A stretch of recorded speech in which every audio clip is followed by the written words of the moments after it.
Happy Monday, world. Season 2, Episode 8, Take 90... Damn it.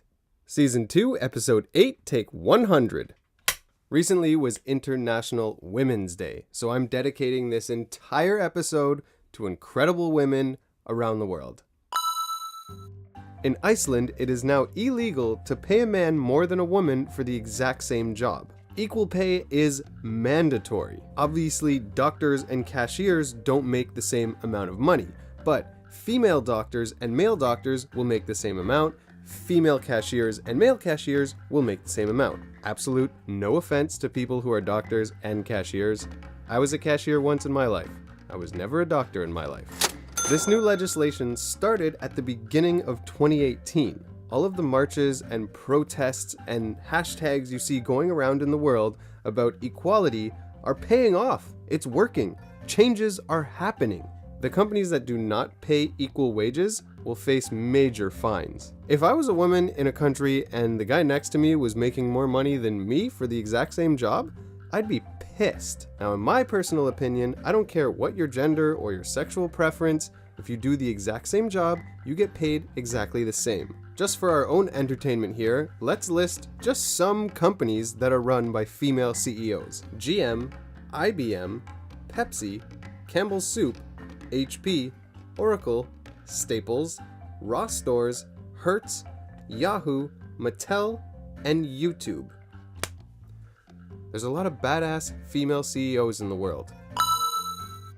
In India, the government is releasing 100% biodegradable sanitary pads. The Suvidha pads are going to be sold for 250 rupees each, which is about 15 cents each. I actually think pads should be free for females and paid for by the government, but that is an entirely different topic. In my house growing up, there was my mom and my two sisters, and I understand how many pads females go through, which means the costs add up a lot, and if you're just throwing them in the trash, they're winding up in landfills. The fact that these are 100% biodegradable and affordable is not just great for the women, but great for the environment.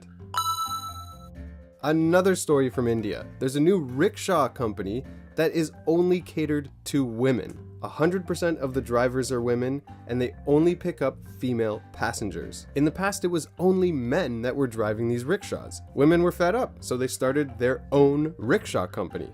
Now with women driving rickshaws, it opens up a whole new category of employment. Hopefully the Indian females don't drive as crazy as the Indian men in India, because it's wild.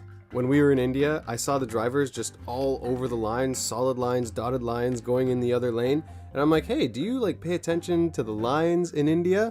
And the driver was like, I don't know, sir. The British, they left the lines there. That was a little Jamaican.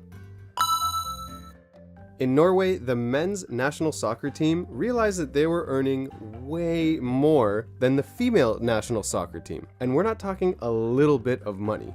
The average male soccer player was earning about $800,000. The average female soccer player was earning about $300,000. That's $500,000 difference. Even though the female team performs better than the men in international competitions. The men's soccer team reduced their pay in order to increase the pay of the female team so everyone is paid equally.